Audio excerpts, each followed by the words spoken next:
झारखंड के सभी निर्वाचकों को चुनाव आयोग का जोहार।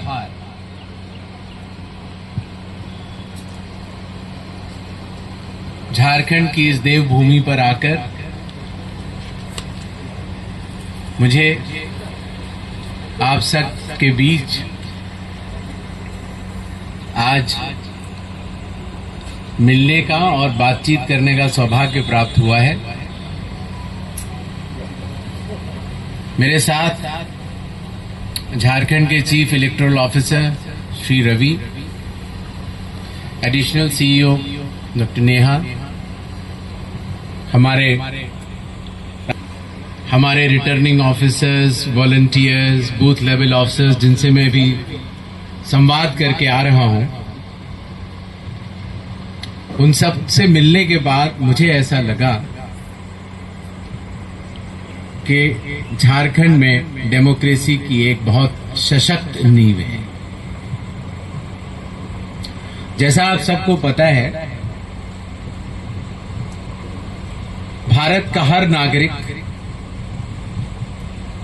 जो 18 वर्ष की आयु पूरा कर चुका हो, उसे निर्वाचक अवश्य बनना चाहिए। और निर्वाचक सूची में एक बार नाम आने के बाद उसको मतदाता भी अवश्य बनना चाहिए।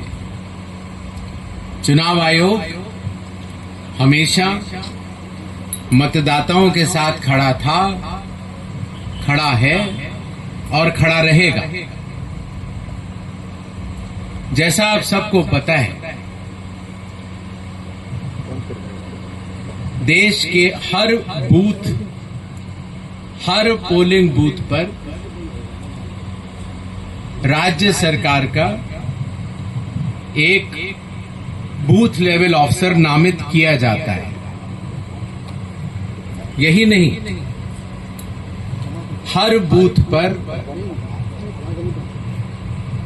हर राजनीतिक दल को यह अधिकार होता है कि वो बूथ लेवल एजेंट्स को नामित करे। पर जब भी किसी भी भारत के नागरिक को अपना वोट या तो बनवाना हो या वहां पर वो ऑर्डिनरी रेजिडेंट न हो, अर्थात उनका वोट उस बूथ से हटाना हो, या उनके जो एपिक कार्ड होता है उसमें कोई भी डिटेल्स को बदली करनी हो, तो ये प्रक्रिया हर असेंबली कॉन्स्टिट्यूएंसी में राजनीतिक दलों के बूथ लेवल एजेंट्स के साथ मिलकर राज्य सरकार के बूथ लेवल ऑफिसर्स अपनी एक रिकमेंडेशन देते हैं, जिसको कि हर असेंबली कॉन्स्टिट्यूएंसी में इलेक्टोरल रजिस्ट्रेशन ऑफिसर उसके ऊपर अपना निर्णय दे देते हैं। इस निर्णय के बाद आपका नाम मतदाता सूची में सही तरीके से उस बूथ के लिए आ जाता है।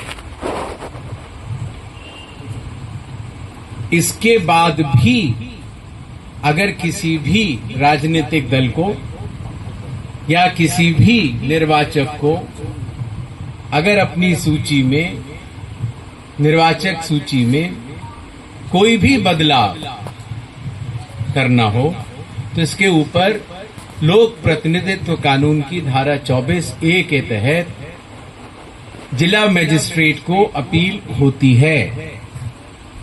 जिला मजिस्ट्रेट की अपील के बावजूद कोई भी निर्वाचक या राजनीतिक दल संतुष्ट नहीं होता है, तो लोक प्रतिनिधित्व कानून की धारा 24B के तहत एक और अपील राज्य के चीफ इलेक्टोरल ऑफिसर के पास होती है। इतनी व्यापक प्रक्रिया के तहत बनते हैं हर बूथ के लिए निर्वाचक सूची के पन्ने। और आप सबको जानकर खुशी होगी कि झारखंड में आज की तारीख में न तो किसी भी जिलाधिकारी के पास कोई अपील पेंडिंग है और न चीफ इलेक्टोरल ऑफिसर के पास कोई अपील पेंडिंग है। अर्थात जो निर्वाचक सूची आज की तारीख में झारखंड में है वो लगभग 100% सभी राजनीतिक दलों के साथ साथ सभी निर्वाचकों की संतुष्टि के अनुसार बनी हुई है। इन्हीं छोटे शब्दों के साथ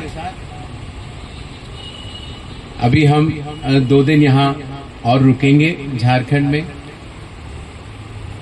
थोड़े कठिन जगहों पर भी जाना है।